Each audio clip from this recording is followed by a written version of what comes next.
ইনবক্সে মেসেজ আসবে কিন্তু সিন হবে না, রিপ্লাই পাবে না, পরে থাকবে ওইভাবেই। কেউ কেউ হয়তো অপেক্ষায় থাকবে, এই বুঝি আসলো অনলাইনে। আবার কেউ কেউ হয়তো টেরও পাবে না, কেউ একজন নেই, কেউ একজন হারিয়ে গেছে। হঠাৎ একটা সময় কারোর হয়তো মনে পড়বে, কে জানি আর নেই। কষ্ট করে নামটা সার্চ করবে, পুরনো ভিডিওগুলো দেখবে আর ভাববে হুট করে কোথায় চলে গেল।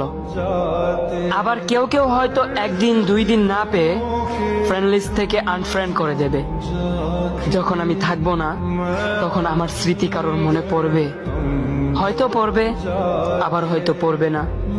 তবে হারাতে হবে, হারাতে হয়, হারিয়ে যাওয়াই নিয়ম। পার্থক্য একটাই, কেউ আয়োজন করে হারায় আর কেউ হুট করে হারায়। আমি না হয়